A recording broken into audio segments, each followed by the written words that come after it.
There is more to me, Queen Eliara of Elfgard, than my elven magic.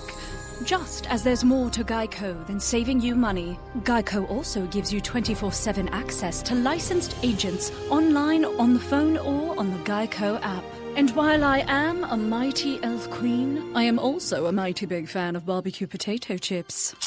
Minions! More smoky mesquite. Geico. Expect great savings and a whole lot more. There is more to me, Queen Eliara of Elfgard, than my elven magic.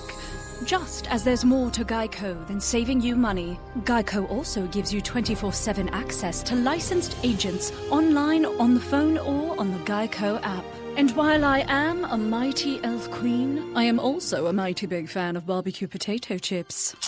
Minions! More smoky mesquite. Geico. Expect great savings and a whole lot more. We are the New York Knicks. I'm back in the New York groove. Well, it's the Knicks. New York. We are the New York Knicks. New York. For this new season we're about to enter, the Knicks is taking no shorts, it's like winter. New York, New York.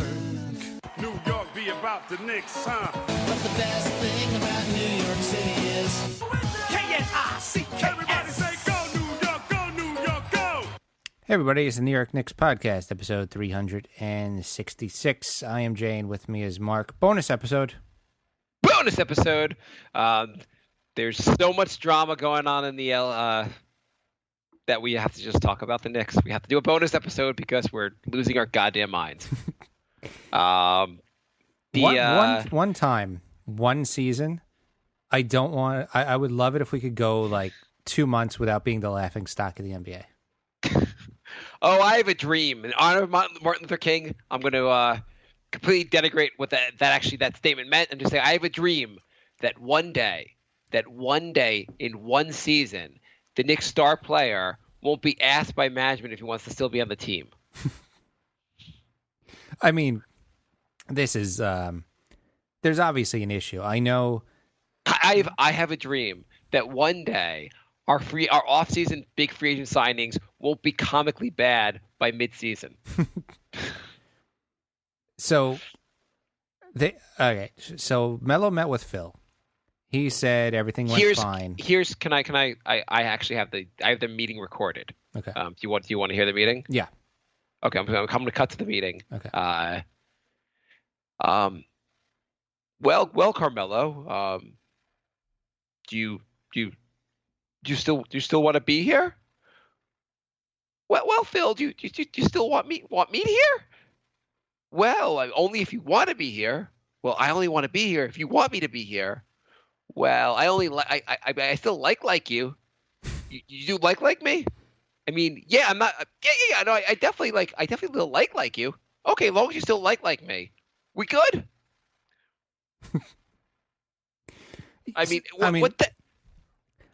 They say everything's fine, but you don't meet with your star player to ask him if he still wants to be here if everything's fine. Do you think meetings like this because things are fine? Things are not fine. Do you think Mark Cuban meets with Dirk once a month? Go, hey Dirk, you still feel like being here? Yeah. Tim Duncan must have been like, oh yeah, I mean the owner of the Spurs. I mean, like every other day he'd hit me up and be like, do you still want to be on the team? Do you still want to be on the team? First of all, the Charlie Rose piece is, or Charlie Rosen, whatever the hell the guy's name is. So there was a story about Charlie Rosen. Charlie Rosen, a lot of people think Charlie Rosen he was Phil's ghostwriter / butt buddy / whatever, and they think that a lot of what Charlie Rosen wrote, which was very highly critical of Melo and the team in general, they think it came from Phil's mouth. Do you think? I've heard conflicting reports. Some people say they think it's from Charlie Rosen. I mean, think it's from Phil. Some people say this is just Rosen writing his own opinion. What do you think it is? I think it partially Phil's input on that.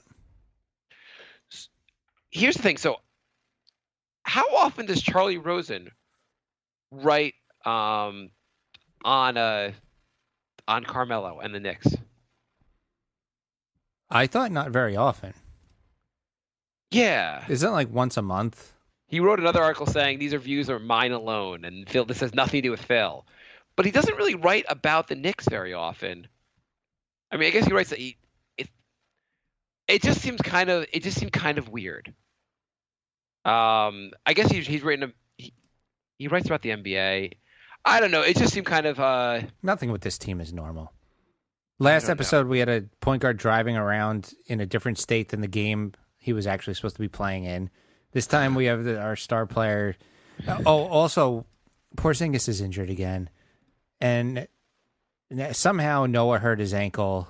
I mean, this is also so right now, Lance Thomas, has a broken Noah, face. and Porzingis are all inactive for the night's game against the Celtics. Of course, the Knicks are winning this game because that's how it works. Everyone's injured. Of course, we'll be winning that game. Because the only way we make changes in our lineups is because of injuries. Injuries force us into doing the right thing. Not that the right thing involves. I want Porzingis playing, but like we're going with a more logical lineup with people injured. Melo's playing the 4. He's having a big game. Kuz is actually having a huge game. So it also leaked that the Knicks are considering playing Melo at the 4 full time, which you got to think moves Noah to the bench. But also you got to think, did it really just take them 6.5 years to figure this out? I mean, realistically, it may not have been clear the moment he got here, but as of 2012, it was clear the moment he got here. It may not have been. Also, it was hard to be clear in the moment he got here because, we were talking about the fact that him and Amari play the same position since he got here, but it was clear Amari played the 4, so they put Melo at the 3. It was crystal clear as of 2012. Like there was no question the Knicks played better. That was the year they won 54 games. It was clear that they played a lot better when Melo was at the 4, and yet they couldn't figure this out. Right. Till now. It's like everything that they say that makes sense, they try to fight. They fight as hard as possible to go against. It's like they are swimming upstream in a river. That is pretty much the Knicks at all times going against anything that makes sense. Yeah. Noah, by the way, I hate the fact that some people are saying like, well, if you look at the contract for bigs and how salary cap has been raised, Noah's contract's not even that bad, and he's getting some rebounds. And what were the Knicks going to do? I mean, they didn't sign Noah. Everyone else was expensive. What were they going to do? How about just not sign anyone? How about they could have gone with Kyle O'Quinn at center and actually would have been better. Him and Hernan Gomez are actually better than playing Noah. Noah is whatever you want to say about Noah. He's been getting some rebounds lately. His defense still sucks. His defense has been mediocre at best since he's been playing better. It's gone from suckitude to mediocre defense. It's still when he's on the court, they still get crushed. So it's not like the defense has made that much of a difference. The weird thing is, it doesn't seem to matter who plays in the starting lineup because it seems like no matter what starting lineup we put in, they get outscored, and then the bench comes back and wins it. Like last game, they started Baker and Kuz, and it was about even. They didn't get stomped, but then they ended up falling behind, and then the bench came back for them. It just doesn't seem to matter. Like you put the starters don't play, the starters are on the bench. Like Courtney Lee was on the bench. It doesn't seem to matter. The bench always seems to have to make the comeback. Yeah. Well, I mean, maybe Phil should have meetings with the bench and be like, "Do you guys still want to be here?" Also, like maybe you should have meet with everyone. Well, Marshall Plumlee or Mick Plumlee or Matt Plumlee, whatever your name is, Plumlee, do you still want to be here? Billy, Willie, Hernan Gomez, do you want to be here? Why are you sitting me down to ask me this? I just do that. I could have just called you or like just text you and asked you if you wanted to still be here, but I wanted to have a sit down with you. It took them a couple days to get this meeting to take place. What is Phil doing? His job is the Knicks right now. That's the only thing I understand to be his job. If the star player, if the most important thing going on in your job is something's going on, you meet with them right then. Yeah, it also leaked that Carmelo had to ask multiple times for a meeting with Phil. What is he doing that he couldn't just meet with Phil? I mean, meet with Melo. Like, it should have been like, oh, what should have happened was Phil said, oh, Melo took the story that I did not leak. I swear I didn't leak from Charlie Rosen wrong. I'll meet with him within the hour. I will get to wherever he is because my job as team president. I'm around this team all the time. It's simple to go meet with him. Right. It's not like what the hell is he doing? Shouldn't it be like I'm sitting in the same building that he's practicing in? And it shouldn't have been like, oh, he wanted to meet with me. I called him. We arranged a meeting like that. Mm-hmm. He didn't have to there was nothing to it. I don't understand what. It is ungoddamn believable that he had trouble even getting the meeting with Phil. I don't know what the hell Phil is doing here, but if Phil Jackson's listening, and I know of course he is, I have solved the Knicks issues. Okay. And by the way, I know Melo said to Phil, according to the reports, that he wants to stay here. Maybe, just maybe, he really told Phil that he wants to leave, but they leaked it as he wants to stay, so Phil can still trade him and get something for him. Right. That is my conspiracy theory. Is they sat down because you don't really have a meeting to say we're good, we good. Glad it took a couple days to arrange this meeting. It was a really high stakes meeting to say we good. You don't have the meeting unless you know you want him to leave. Because the reports came from you that you want him out of here. It's not like someone said something and you're like, "Oh man, no, the meeting only makes sense if one or two things are happening. One, the season's going well or something like that. You really want him to be here. He heard something, it's really not you, and you really want to reassure him that he's wanted here. Or he's not showing up to games, Rose, and you want to ask him if he still wants to be here. Well, maybe Phil was like, I totally don't want you to leave, while he's shaking his head yes. I totally didn't leak that article, and he's shaking his head yes. And then Melo's like, well, that's good because I definitely don't want to leave, and he's just winking. They don't get each other's signals. Yeah. I think basically they sat down. Phil said to Melo, hey, we love you, but we got to rebuild. We're going to leak that you want to stay. Tell me the teams you want to go to. I'm going to try to arrange this. And once we have something in place, we'll announce everything. And that way it'll work well for both of us. And we'll get you on the Clippers because that's the only team that makes sense. Mark with the conspiracy theory. And that's my conspiracy. I'm going to go also, here is how to remake the Knicks. We need to rebuild, but I don't want to take forever. And we obviously have to do well with our picks.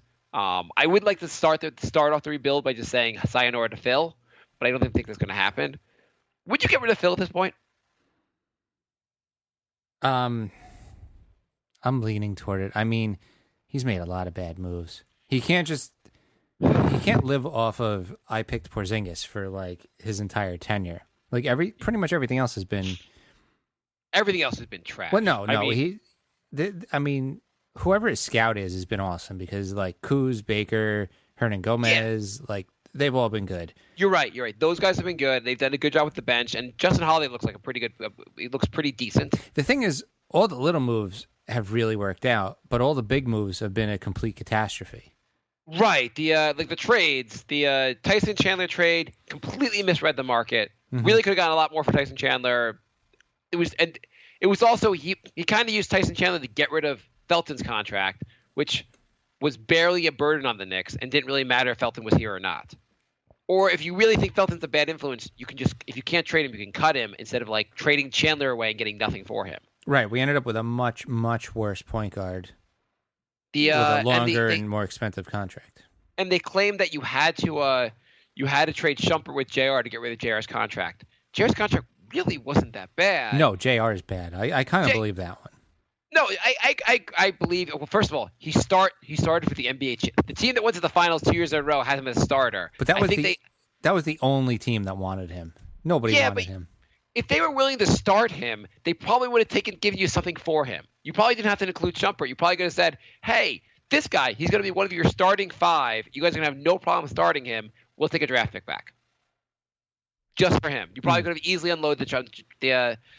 You just fell for Cleveland being like, "Oh, we don't want a new starter." Yeah, I guess maybe you could have gotten a draft pick because their draft pick was going to be 29th. So do they even care about a 29th pick?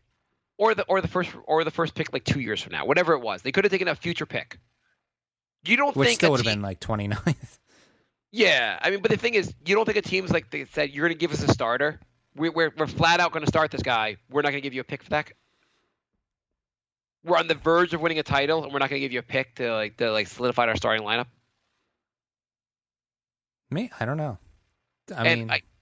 It just makes sense to me that JR was movable and Phil. JR was totally toxic, and everyone knew it. Even if they wanted to start him, they could have just said, "I don't know, this guy's pretty toxic. You're gonna have to make the deal better." Or you could have done this. You could have traded Shump for a pick because people Oklahoma offered a pick for Shump. Mm-hmm. People thought Shump was worth a pick. You could have traded Shump for a pick and just cut JR. Right. That would have made more sense than what they did. When they packaged them together to get like 3 guys they cut immediately. True. And then sign. I mean, because they cut them and then they signed Lance Thomas to a 10-day contract after when he was. And anyway, here's how you fix the Knicks. Here's how you fix the Knicks. I am releasing. This is gold. I'm going to pat myself on the back because I'm a goddamn genius. The Knicks should hire me right now. First move, Melo, trade him to the Clippers, trade him somewhere, get a first-round pick for him. Mm-hmm. Rose. Here's the value of Rose. The Knicks. My plan is the Knicks are going to suck the next 3 years. We're rebuilding. It's going to take 3 years, but then we're really going to contend. So the next 3 years, the salary cap is a minimum. We have to spend $84 million a year. So you have to. We have the room to absorb deadweight contracts. We're not going out there and signing any big free agents, but we're going to have a lot of salary cap remaining. Mm-hmm. So we could take the $25 million owed Rose and take that back in deadweight contract. Trade Rose for a worse contract and have that worse contract include a first-round pick. There are a ton of bad signings that were made this past summer and the summer before that. There are a lot of teams looking to get out of contracts. We will help a team, whether it's take back Greg Monroe or just some other just disaster of a contract. Take them back, and with the first-round pick, we will be your dumping ground for you, just like the Phillies been doing the last couple of years. I was going to say, this sounds a lot like the process. Well, we don't have to tank every year, but we have to get better. So you get a first-round pick from dumping Rose's contract, or taking out a worse contract, and from Melo. Then Courtney Lee. Courtney Lee, 4 years. He's on a pretty reasonable contract. People still think he's pretty decent. I bet we can get a late first-round pick for Courtney Lee. So then you go into this year's draft. You have 4 first-round picks. Plus you have Porzingis. Plus you have Hernan Gomez. Plus you have Kuz. We rebuild fast. I like it. I'm down. How we would be a reasonable and a very watchable team right away. Right away, the fans are going to be super excited to come watch. And maybe we win 30 games next year, but it's extremely entertaining and we're getting better. Everyone's on the same basic timeline. It'll be awesome. Mm-hmm. 4 first-round picks. That would be I don't know who else you can trade for a first-round pick, but that's my style. That's how I rebuild this team. It works. So is Chris going to call on the show?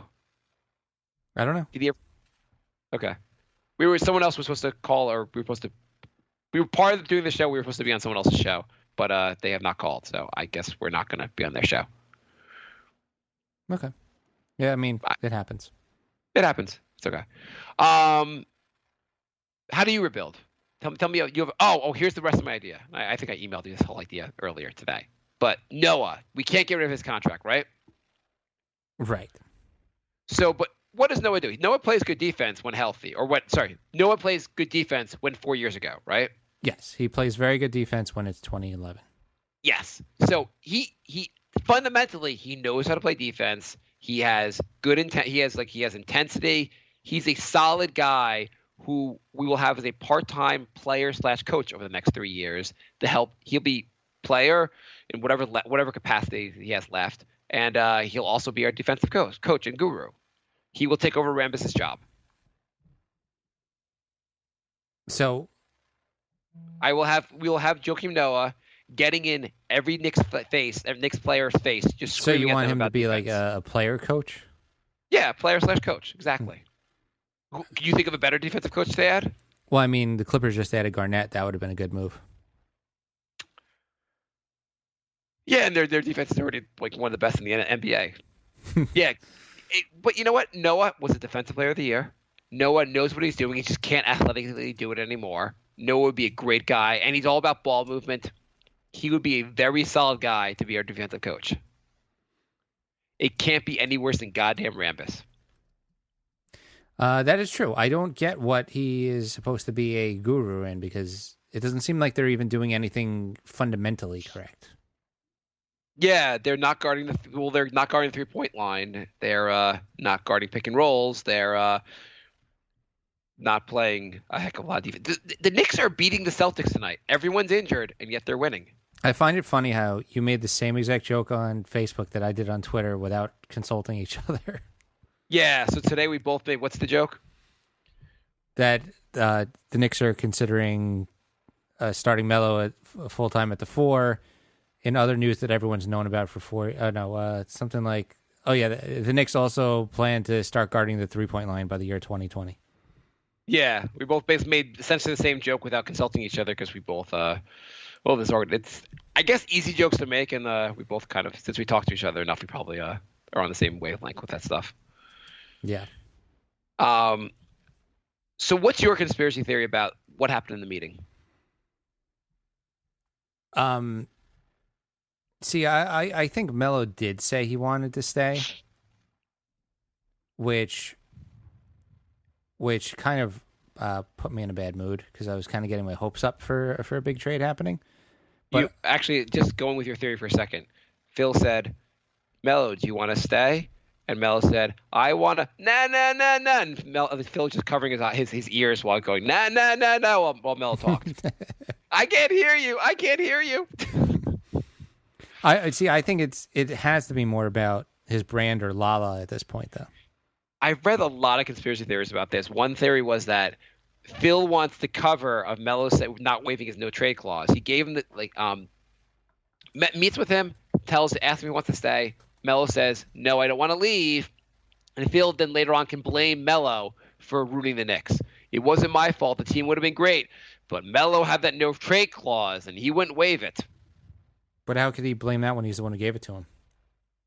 No, that wasn't Phil. That was Bill Jackson.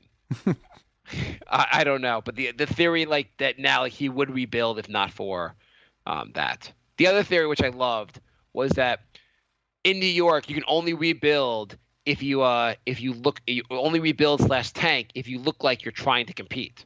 So he's pretending to look like he can compete, knowing the teams will bottom out. I'm totally trying. I'm not just signing an over the hill Noah who's had 2 of his worst years of his career to try to lose. I signed them because I want to win. And Derrick Rose, he's an MVP. Of course I'm getting him because I want to win.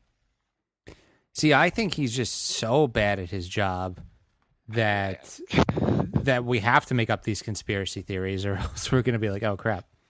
Because it only makes sense that one of these things has to be true. Because the thing that can't be true is the guy with 11 rings is so goddamn bad at running a team. Yeah, I mean, can you imagine if we went through all this and we're like, oh, he really is this just a complete out of touch maniac.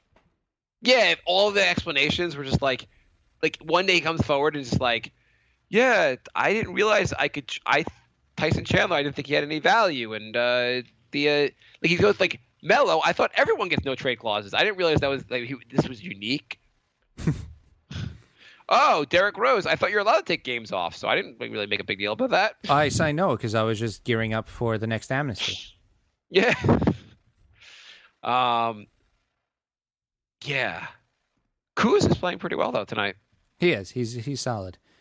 The sad thing is that I think we have watched the process start working. Yeah. We're on pace to be behind the Sixers in the standings within 2 weeks.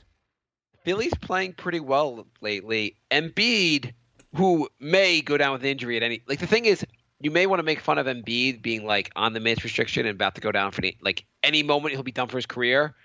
But the fact that KP has this Achilles injury, he's going for a fucking MRI. Sorry, not to curse on our show. You can edit that out. Sorry, Jay. He's going for an MRI. What? You said friggin'. I said freaking, you're right.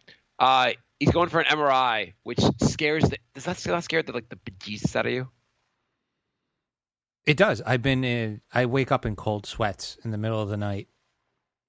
I mean, because if he's injured, we have nothing. That's going to be the toaster episode. Yes. You know what I mean? Yeah, I'm going to sit in the yeah. bathtub, and like you're just going to tell me the news on KP, and then drop the toaster in the bathtub. Yes, and then jump in. Yeah. Oh my God, because that's like, I mean, he seems like just as right now. I'm not sure how much healthier KP is than Embiid, or how much more guaranteed his health is. But Embiid looks like he is a very, very good offensive player and a very, very good defensive player. He seems like a guy you would kind of want to build your team around. I don't know what else. Philly doesn't have that much more, but they are getting what's his name back, the number 1 pick in the draft, Simmons. They're getting Ben Simmons back. They're probably going to have a very high pick this year, also, or a reasonably high pick, maybe pick number 9 or 10. They have a lot to build around. Yeah, they do. I think they have 2 picks this year, actually, in the first round. Yep, and they are currently beating the Raptors with 5 minutes left in the game. Oh, the team that made us look like not even a real basketball team? Yeah. Yeah, that's great. I saw something about how like with him on the court, they're plus like I don't know, like plus 50 or something like that, and without him on the court, they're like a minus 270. It's something I forget exactly what it is. It's something absurd. The only thing more absurd as far as stats I saw this week, I saw the other day that the Knicks will have a first round and second round pick this offseason in the draft, and this is the first time they've had that both picks since 2005. That's one of the most depressing things I think I've heard in a while. And you know what? The sad thing is that may be the last time for a while, too, because we owe a bunch of second rounders coming up. Yeah. Like 3 out of the next 4 years, we don't have our second rounders. So, like, every time Haley's Comet comes by, we get both our picks. I mean, it is absurd. It is absolutely, like, goddamn. So, we have this week our team president leaks an article, may or may not have leaked an article that upset our star player. So they had to have a meeting where where instead of just telling him what he wants, he asked the player what he wanted to still be here. But the crazy part about that also is Melo has never indicated he doesn't want to be here. You could have the meeting and tell Melo, hey, I want you to still be here, or tell him I don't want you to be here. But Melo's feeling on this has been pretty clear the whole time. He's been claiming he wants to be here the whole time. Yeah. There was nothing that he did that made you think he did not want to be here. Correct. He was showing up to games. Call our point guard if you want to know if the guy wants to be here. Right.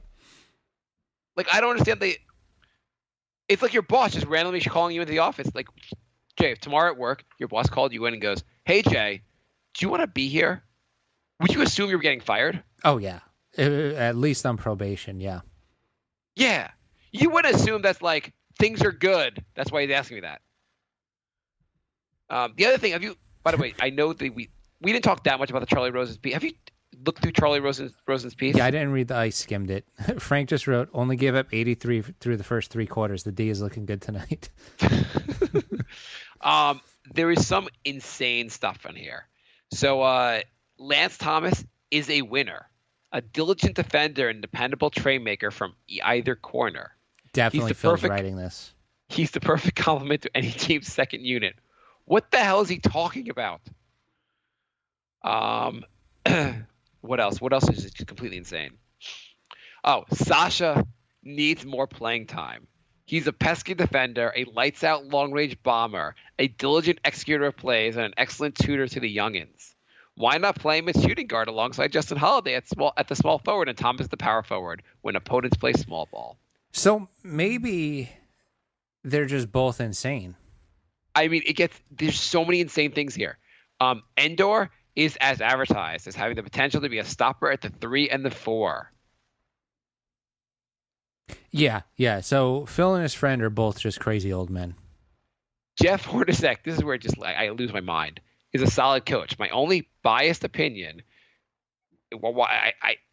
first of all, just for sake of everything, your opinion is always biased. That's why it's called your opinion.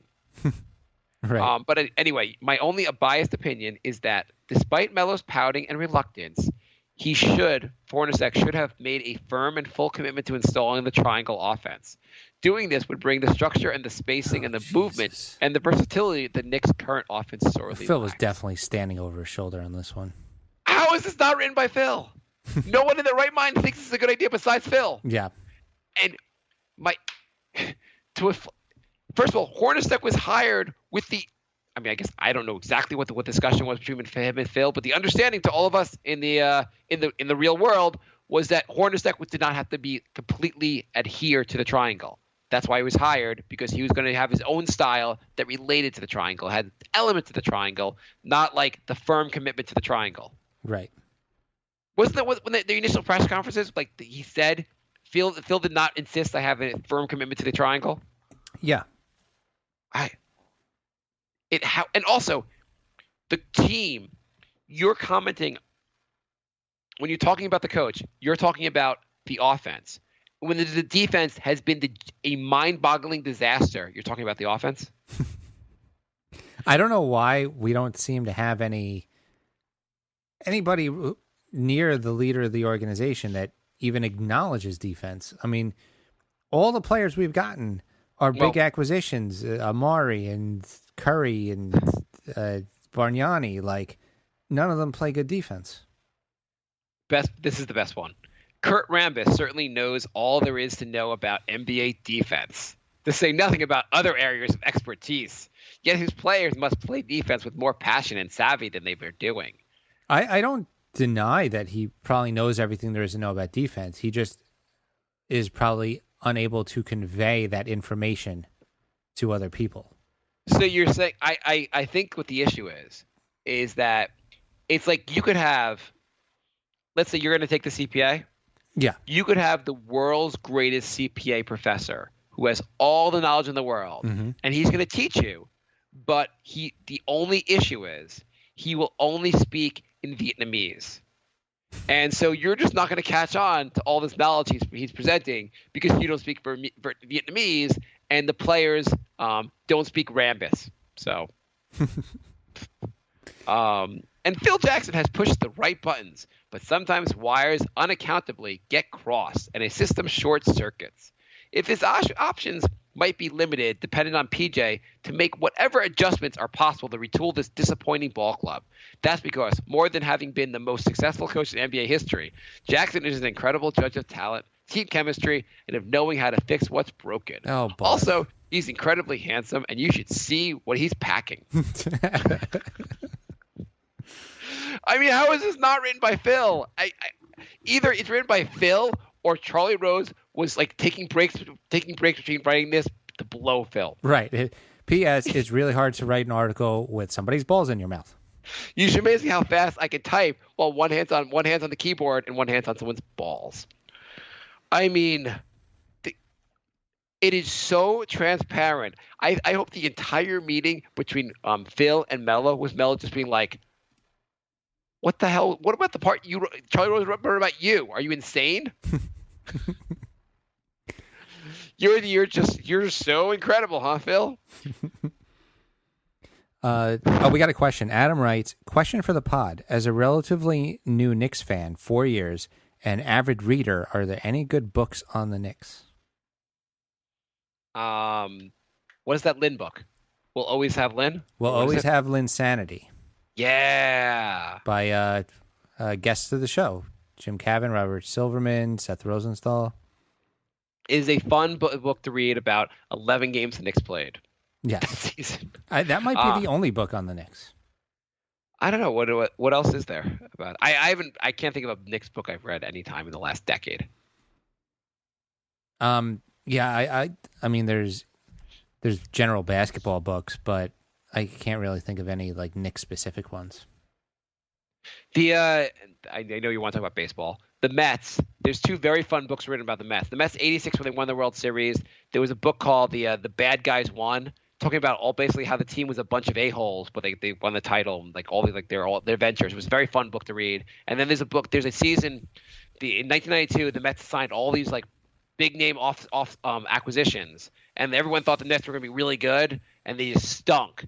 And they had one of the writers wrote a book called The Worst Team Money Could Buy, and it was a pretty fun book to read if you like suffered through that team. I feel like someone should have done the same thing with here, like the Phil Jackson era, like the worst team president money could buy. and just talk all about this era and how awful it's been with Phil Jackson.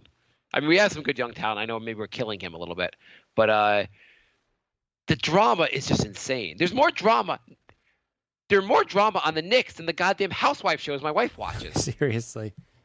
I mean, I think the problem is we have some good young talent, but there's no, other than Porzingis, who I'm getting really worried about, there's no, like, big difference makers. Like, we love Kuz, we love Baker.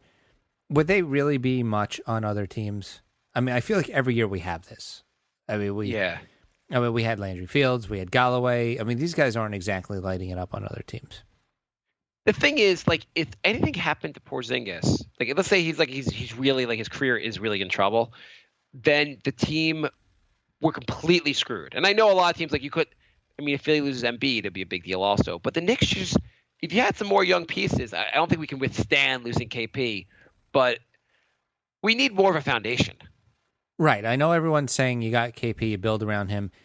It would be nice having a couple guys to build around because teams with one superstar tend not to win championships. I mean, other than, Dirk?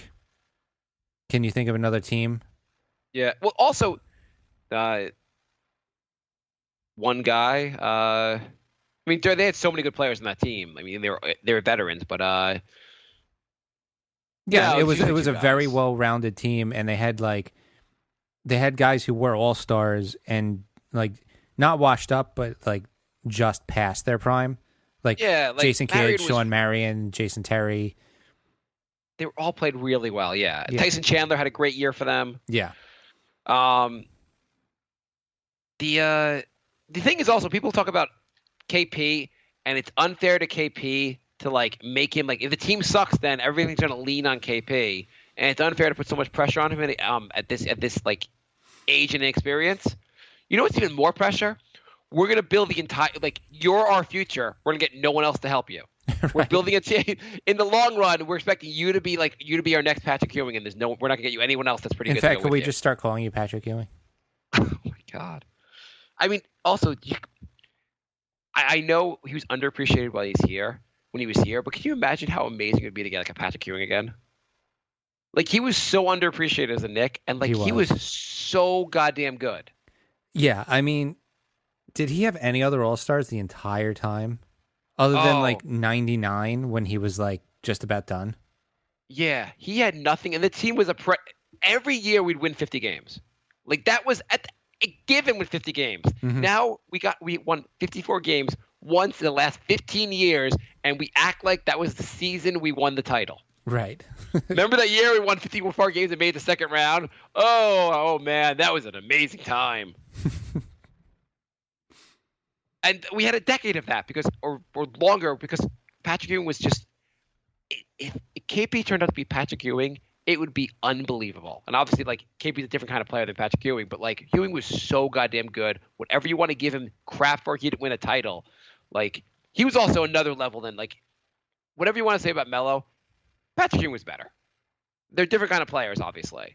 But Yeah. like Patrick Ewing could take a trash team and get them to the playoffs. Melo has yet to prove he can do that. Right.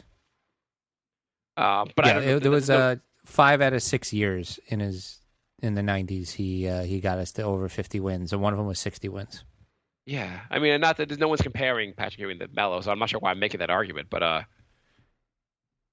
yeah, I don't know. Anyway, the Knicks they may beat the Celtics tonight. That'd be nice. Would be nice. Still Though not over. I guess maybe I want the draft pick better. So who the hell knows? Do you want the Knicks just to lose every game? Here's the thing. They got to either lose every game or start going on a winning streak. This win one, lose one thing is the worst possible scenario. You're getting a mediocre draft pick and you're not going to make the playoffs, or you're going to get swept by Cavs. I either want them to get it together immediately or to just lose out. How about the streak they're on recently? Win 1, lose 9. Because that I think would be totally funny. Every once in a while, I still want to win, but yeah. I mean, if they could lose every game except the games against the Celtics, that would be nice. By the way, Courtney Lee has 7 assists tonight. Yeah, I mean he's good. He's like the one vet that we have that I'm not disgusted with. I know. So some people have giving us. We got an email about. Did you read the email we got about?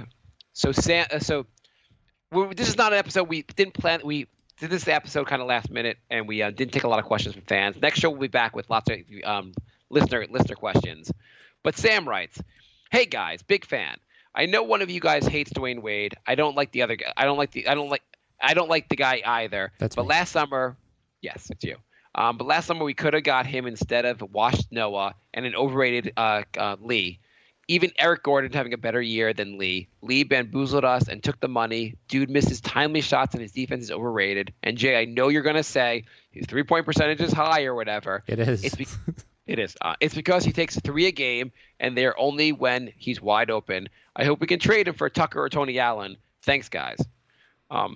In fairness, I hate the article. Like, he only takes them when he's wide open, as opposed to Melo, who just chucks them when he's guarded by 5 players. That's what you're supposed to do. So your argument is that he only takes smart, good shots and shoots them at a high percentage. I mean, I guess like the idea, if he was shooting like 7 or 8 of them, he'd make less than his percentage would go down. Yeah, but he's the guy you want there. He's a 3-and-D guy. We didn't sign like a Westbrook at the 2-guard spot. We got a solid guy. This is what he's done his whole career. I mean, this isn't like a shock. This is what he does. You expect about 10 points a game from him. You expect him to shoot a couple 3-pointers a game. You expect him to shoot a decent percentage. You expect him to play. The thing is, in our minds, we were like, he's a lockdown defender. He's Scottie Pippen. He is compared to literally everybody else on this team.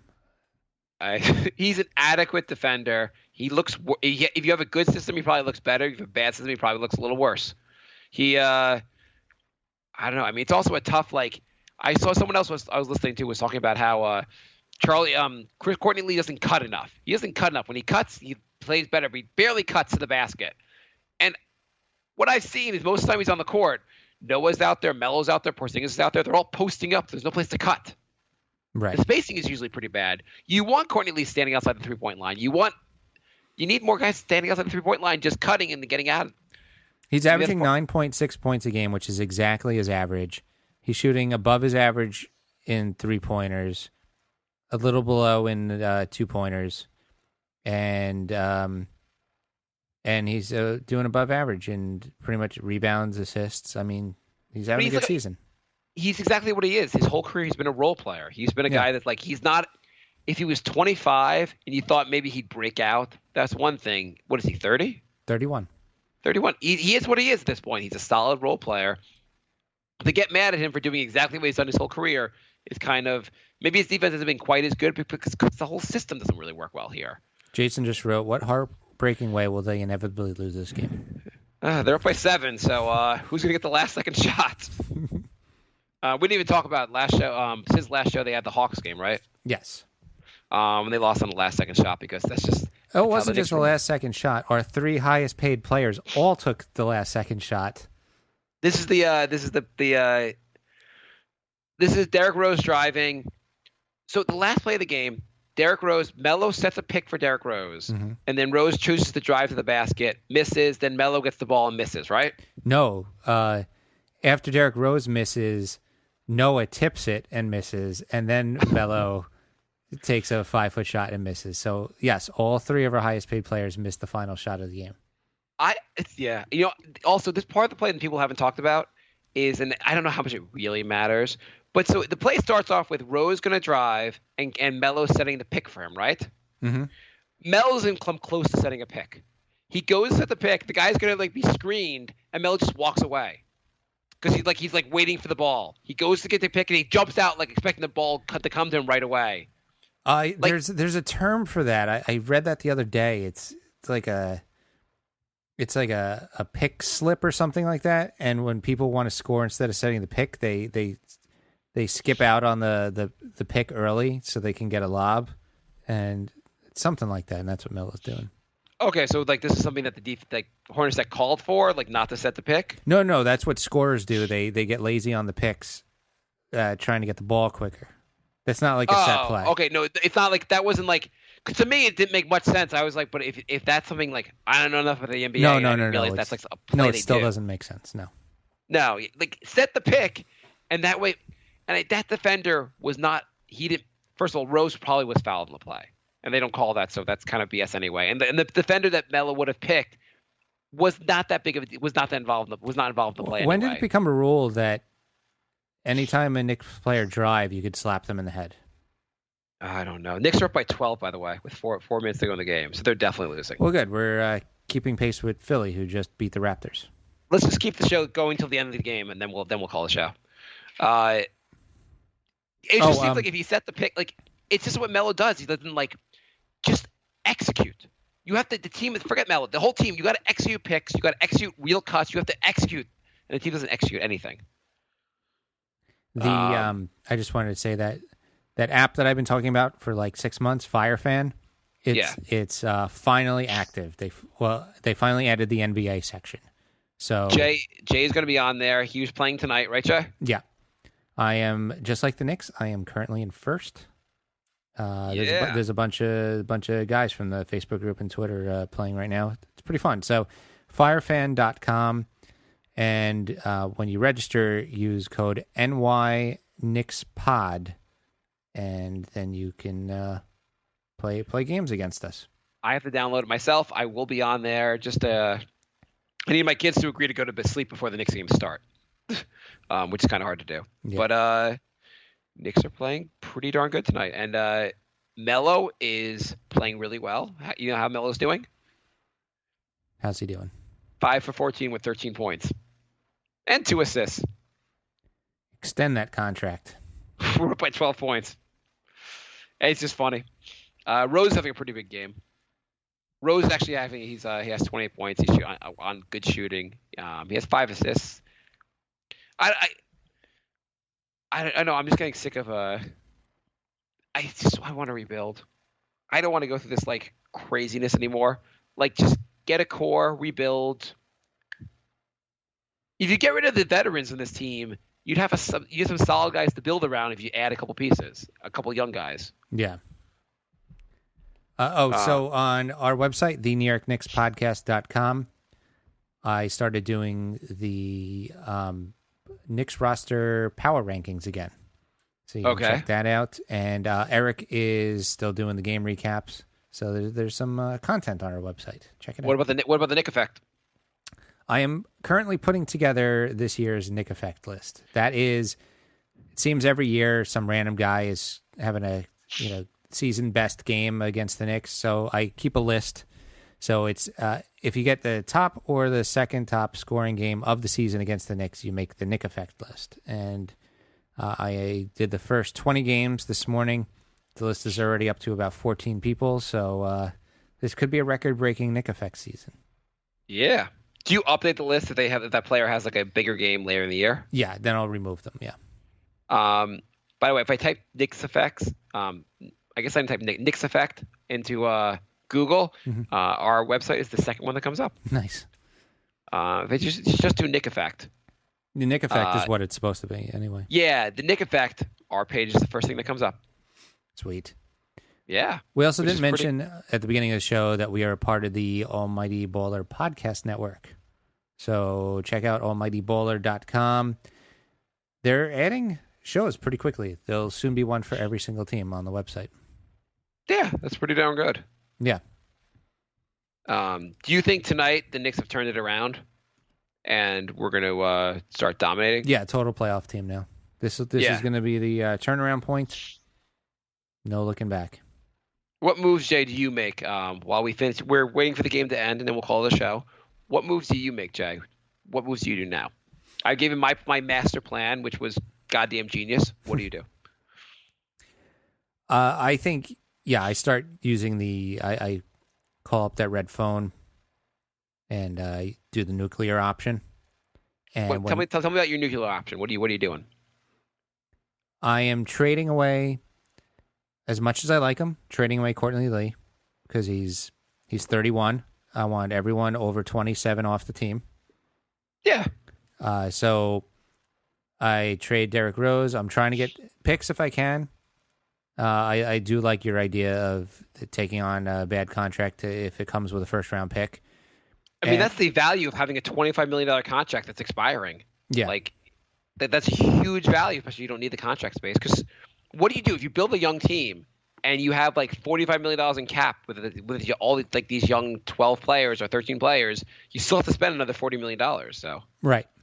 And I think after the third or fourth move like that, Melo starts saying, "What the hell are you doing?"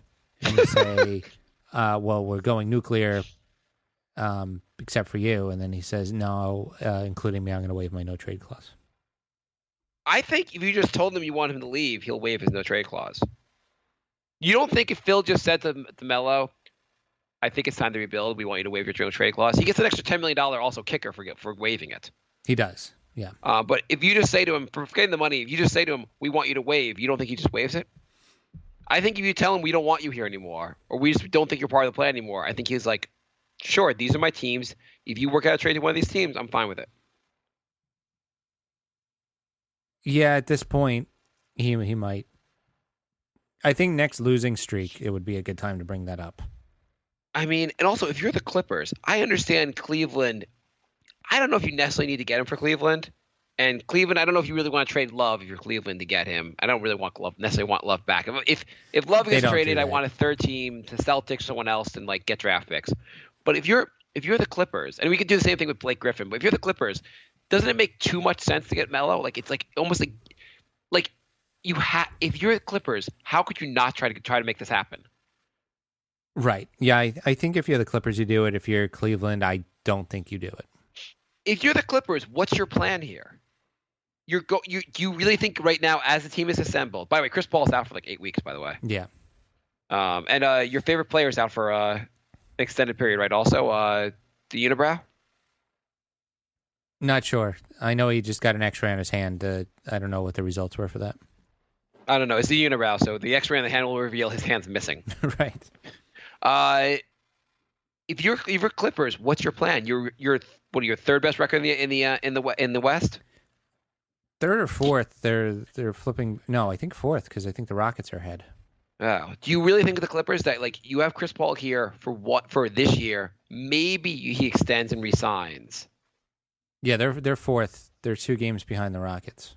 Even if Chris Paul resigns, he's only going to get worse.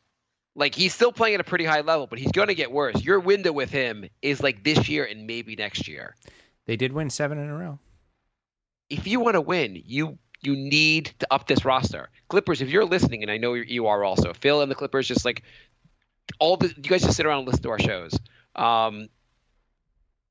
You have to go in for Melo. I think you go all in. You trade, if Clippers, again, if you're listening, you trade the rest of your first round picks for the next 10, 20 years to the Knicks. They're a very good team, but they're clearly not as good as Golden State or San Antonio. Yeah, that's the thing. Like, it's like once you're at that level and you're close, do you want to just be close and call it a day, or do you want to have a shot at actually winning it? They're Hawks West. Yeah, I mean, you get Melo. I don't know that you're better than San Antonio or better than Golden State, but you're like in more. The conversation is at least a little better. Yeah, you gave it your all and give it a shot. If this was the Knicks, if the Knicks were the Clippers, would you say let's go all in and sacrifice the next few years to try to actually make it work out? Yeah, if you've gotten that close, yeah. I feel like in the NBA, your windows are you have a tight window. They don't come up very often. You come close in 99, 2000, you don't go back for the next 16 years or next 40 years where the Knicks are going. Yeah, remember everyone said, oh, the Thunder will be in the conference finals or finals for the next 10 years, and then that fell apart immediately. Yeah, these things fall apart so fast. Dallas won the title, and they were done right after that. Yeah. So if you have a shot, you go all in. You do whatever you can to go all in. You're the Clippers. You should go all in on this. The Knicks are in the driver's seat. Get Melo from the Knicks. Give up whatever you have to give up to get him, and try to make it happen. I mean, even look at the Knicks. They made it to the second round, and 2 years later, they had the worst record in franchise history. Yeah, which only the Knicks would actually do that. But yeah. I mean, how do you get like over 40 games worse? That's just like an insane drop-off. Yeah. 54 games to the worst record in franchise history. From 54 to 17, the New York Knicks story. I mean, okay, Knicks are actually going to win tonight. We can probably end the show. The game is almost over. They are up 117 to 106. So if they lose in the next 46 seconds, we'll do another show tomorrow just screaming. Yeah. I mean, this is insane, though. The Knicks, they're without one of the two best scorers in KP, or one of three, whatever you want to put Rose in that category. Melo has clearly an off night. And they scored maybe the highest amount of points they've gotten all year. Yeah, I don't know. I mean, Kuz and Hernan Gomez combined for like 30-something points. Yeah. Holly played well. What did we learn today, Jay? We learned that the Knicks are capable of winning a game. We learned that bonus episodes are possible. We learned that there's a lot of drama going on in the LBC. Mm-hmm. It's kind of hard being a Snoop double OG. I'm going to lose in Fire Fan in the last second. So, What do you get if you win, Firefan? you get tokens, and then there's like a store where you can get prizes. Like credit card reward type store kind of thing. What kind of prizes can you get? Like, I don't know. if I just started playing like yesterday, so I haven't looked. I know there's stuff like iPads and airplane tickets and stuff like that. I mean, I think game tickets and stuff. That's pretty cool. Yeah.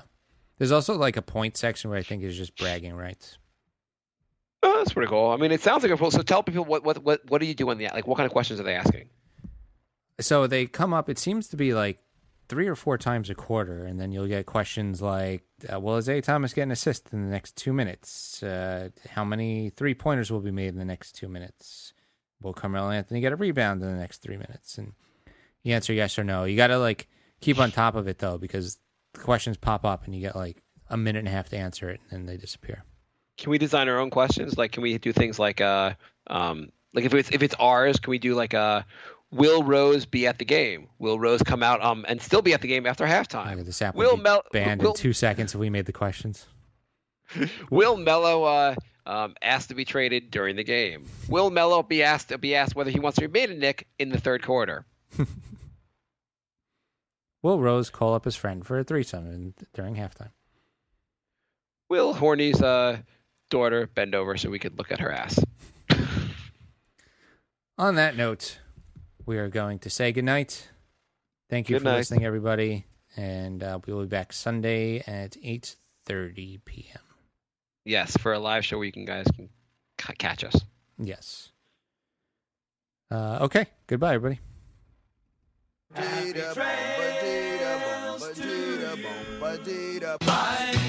love. Goodbye, everybody. Goodbye. It's all over. Goodbye. It's time to go. This is the end. Say goodbye. You better go away. I'm gonna leave you. It's the end. Goodbye. Goodbye. Just leave me alone. Feels so good to say goodbye. I'm sick and tired and I'm saying goodbye. Goodbye, girl. Goodbye, goodbye, goodbye, everybody. Hi, this is Maury Moreland Morrison, here to tell you Geico has more than just great savings. Much more. Yes, while Geico could help you rack up more moolah faster than you can say metamorphosis, they've also been the fastest growing auto insurer for more than 10 years. That's more like it. Furthermore, Geico has fast and friendly claim service. That might seem like an oxymoron, but it's not. All the more reason to say no other auto insurer has more than Geico. Geico. Expect great savings and a whole lot more. Yo, everybody get up! Everybody get up! Everybody needs to understand that I'm more than simply a hype man for this rap group, just like Geico is more than just a company that can save you money. Geico also has fast and friendly claim service, so they can help you when you need it most. And while I do love being a hype man, I also love reading for children's audiobooks. Like Little Bo Peep, she lost a sheep, and she don't know where to find them. Yo! Geico. Expect great savings and a whole lot more.